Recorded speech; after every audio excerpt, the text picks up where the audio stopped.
গান্ধারীর বিবাহে দোষ ছিল তার প্রথম স্বামীর মৃত্যু হবে, তাই তার পিতা সুবল ছোটবেলায় তাকে একটি ছাগলের সাথে বিবাহ দেয় এবং ছাগলটিকে বলি দিয়ে দেয়।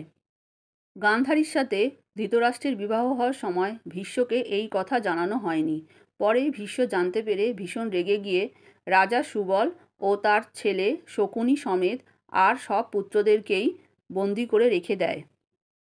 গঙ্গাপুত্র ভীষ্ম বন্দি অবস্থায় একটি করে ভাত তাদের প্রত্যেককে খেতে দেয়। রাজা সুবল দেখতে পান যে এই একটি করে ভাতের দানা খেয়ে তারা সবাই মারা যাবে, তাই তাদের মধ্যে সবথেকে বুদ্ধিমান তার সন্তান শকুনিকে তিনি সব ভাত খাওয়াতেন এবং শকুনিকে জীবিত রাখেন। শকুনির পায়ে আঘাত করে তাকে খোঁড়া করে তাদের কুরুবংশের প্রতি প্রতিশোধ নেওয়ার জন্য শকুনিকে প্রতিজ্ঞাবদ্ধ করান। শকুনি তার মৃত পিতার হাড় দিয়ে একটি পাশা তৈরি করেন এবং নিজের ইচ্ছামতো সংখ্যা বসিয়ে পাণ্ডবদের পরাজিত করেন। শকুনি প্রতিজ্ঞাবদ্ধ হয় যে যেভাবে তার পিতা ও ভাইদেরকে ভীষ্ম কষ্ট দিয়েছে সেইভাবেই পুরো কুরুবংশকে কষ্ট দিয়ে সে কুরুবংশের বিনাশ করবে।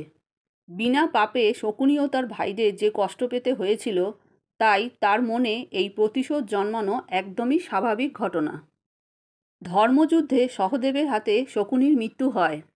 শকুনির এই পিতা ও ভাইয়ের প্রতি ভালোবাসাকে সম্মান জানিয়ে কেরালার মালান্দাতে শকুনির মন্দির তৈরি করে পুজো করা হয়। শকুনির স্বর্গলাভ হয়। হিন্দু ধর্মের বৈশিষ্ট্য হলো সবার ভালো কিছুকে সম্মান করে পুজো করা।